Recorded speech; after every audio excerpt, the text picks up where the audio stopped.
Hello YouTube, comment ça va? Alors moi ça va très bien. Aujourd'hui, comme tu le vois dans le titre de la vidéo, on va parler de être seul. Alors déjà pour vous, qu'est-ce que être seul? Pour vous, je suppose que être seul c'est être triste, être seul, être célibataire, ne pas avoir de potes, blablabla.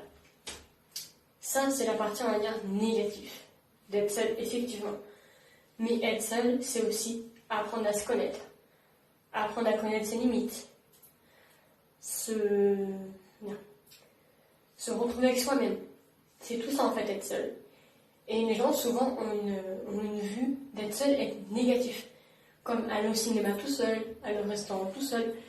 Et effectivement, si tu le fais en mode comme ça et tout, les gens ils vont dire ouais, le pauvre ou la pauvre.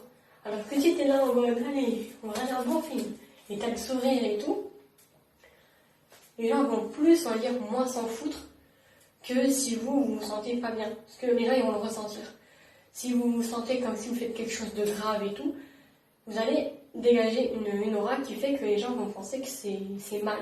Alors que si vous souriez, vous êtes là en mode pump it up, les gens, ils vont plus en mode se dire « Ah ouais, trop bien, et tout, j'aimerais bien faire comme lui. » Ou comme elle « Ah là là, le courage qu'il faut avoir pour faire ça. » Parce que oui, au tout départ, quand tu es habitué à être avec des personnes, bah, c'est un peu compliqué en fait, les toutes premières fois, tu as l'impression d'être tout seul au monde, de ne pas faire les choses comme tout le monde, de ne pas être normal.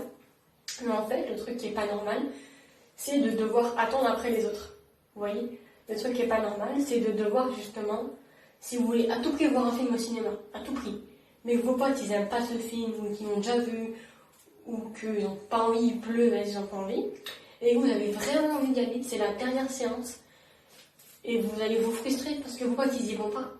Du coup vous allez suivre le mouvement et dire ah bah tant pis j'y vais pas. C'est triste en fait. Alors qu'au contraire si vous vous dites bah tant pis vous allez pas, moi j'y vais. Enfin, pourquoi à chaque fois vous voulez attendre les autres? Pourquoi à chaque fois vous devez attendre l'approbation des autres pour y aller? C'est votre vie. C'est pas 40 ans, 50 ans que vous allez vous dire ah bah mince j'aurais dû faire comme ci, j'aurais dû faire comme ça, j'aurais pas dû écouter les autres. C'est dommage de penser comme ça parce que vous passez à côté de belles choses.